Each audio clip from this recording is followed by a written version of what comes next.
Bob stood on the empty plot of land. But it was not empty to him. He saw a giant rising from the earth, a tower of glass and steel. It would touch the clouds. He could almost hear the sounds of the future, the hum of elevators, the whisper of offices. People would live and work here.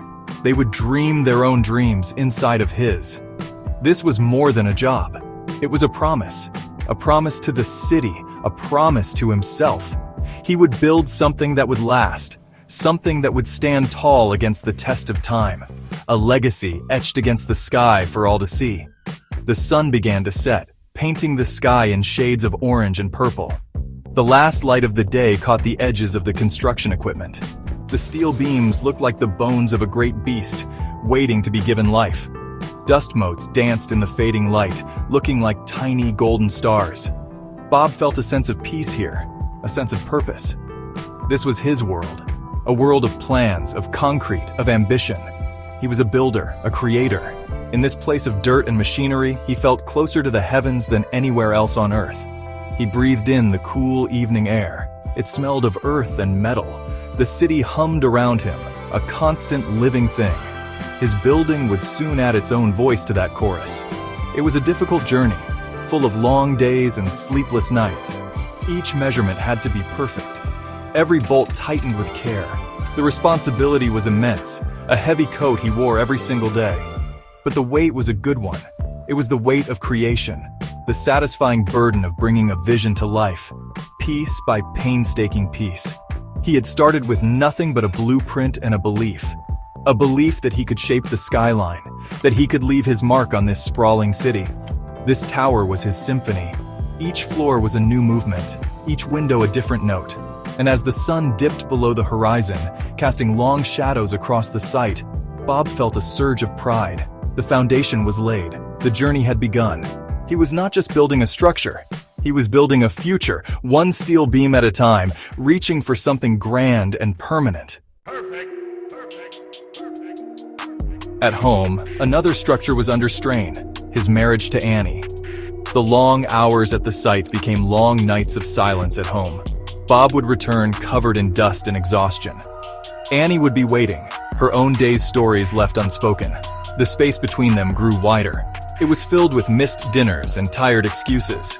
Bob's dream was so big, it left little room for anything else. He thought he was building a future for them, but honestly, he was forgetting to build their present. He was so focused on the tower that he failed to see the cracks forming in his own foundation.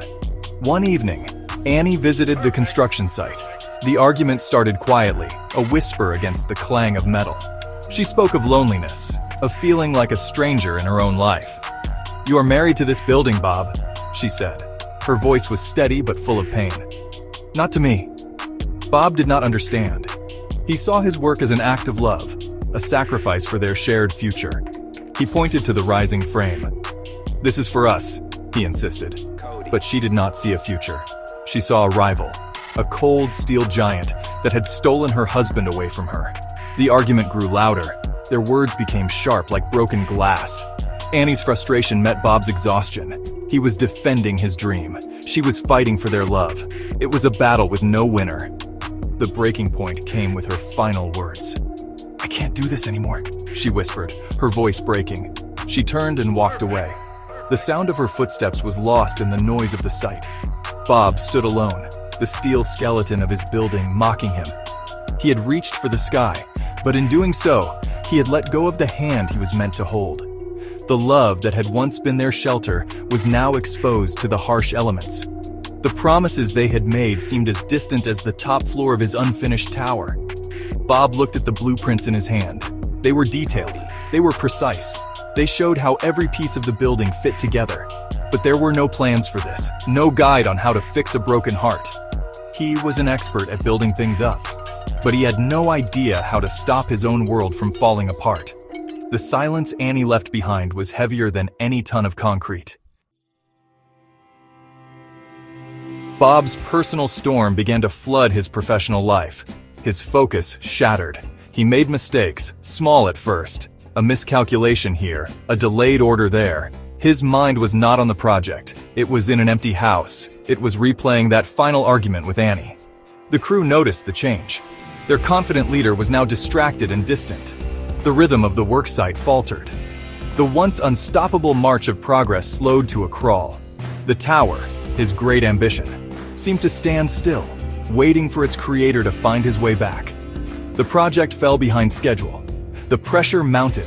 Investors called. Deadlines loomed. Bob felt the weight of it all. It was a different kind of weight now. Not the satisfying burden of creation, but the crushing load of failure. He would walk the site, but he no longer saw a dream taking shape. He saw only his mistakes. Every misplaced bolt, every unpoured yard of concrete was a symbol of his own shortcomings. His passion, the fire that had driven him, was now just a pile of cold ash. He was lost in the shadow of his own creation. Then came the final blow. An eviction notice.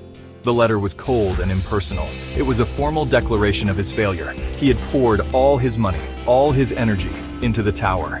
He had gambled everything on this one grand project, and he had lost. He sat on a park bench, the rain mixing with the tears he could not stop.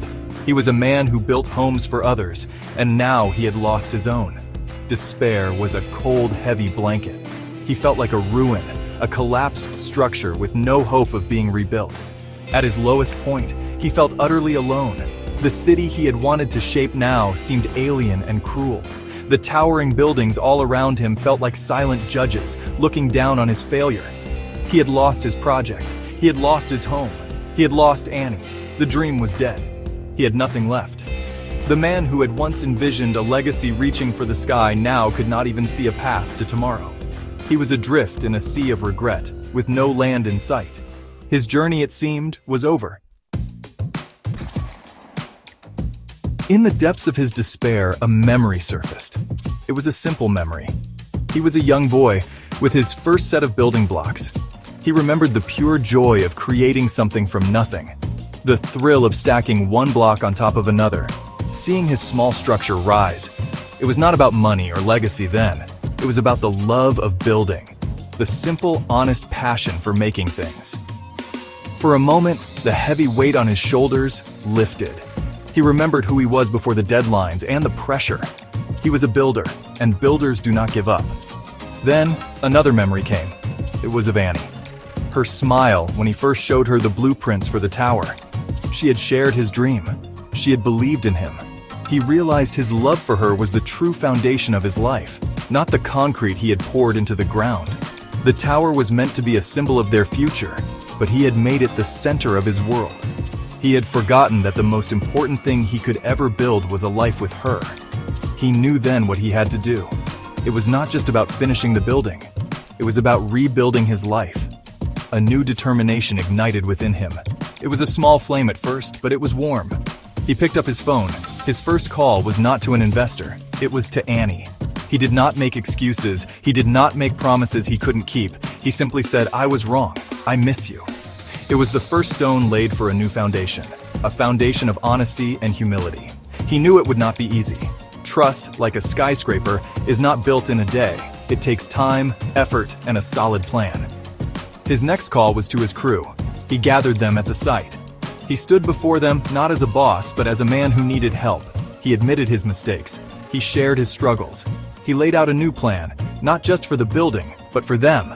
A plan built on teamwork and shared purpose. To his surprise, they did not turn away. They saw the fire returning to his eyes. They saw the builder they had chosen to follow. They rallied around him, ready to work, ready to help him reclaim his dream. The journey back had begun. The work started again. But this time, it was different. There was a new energy on the site. Bob was there from dawn until dusk, but he was no longer alone in his efforts. His crew worked with a renewed sense of purpose, their loyalty a testament to his newfound humility. They were not just employees anymore, they were partners in a great comeback story. And every evening, Bob did not stay late. He went home. Or rather, he went to the small apartment where Annie had agreed to meet him, to talk, to slowly, carefully, rebuild what they had lost. Annie saw the change in him. He was present. He listened. He shared his day, not just the problems with concrete and steel, but his hopes and his fears. He was building their relationship with the same care he now gave to the tower. He brought her little things, a coffee in the morning, a flower he saw on his walk. Small gestures that were the bricks and mortar of their new life together. They were rebuilding their love, one conversation, one shared meal, one quiet moment at a time. The tower rose floor by floor, and so did their hope.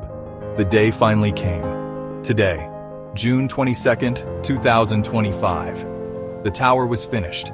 It stood magnificent against the city skyline, a gleaming monument to resilience. Bob was not standing on the sidewalk looking up. He was on the rooftop observation deck, and he was not alone. Annie stood beside him, her hand held firmly in his. They looked out at the sprawling city below. The view was breathtaking. It was the future he had always dreamed of, but it was better than his dreams, because she was here to share it with him. They did not speak for a long time. They just stood together, watching the city live and breathe beneath them. The building was a symbol, not of his ambition, but of their journey. It was a testament to the fact that even from the deepest ruin, redemption is possible. That a foundation, whether of concrete or of love, can be rebuilt stronger than before. Bob had faced failure and despair, but he had found his way back through hope and hard work. He had his tower, but more importantly, he had Annie. Together, they looked toward the horizon, their shared future as bright and limitless as the sky above.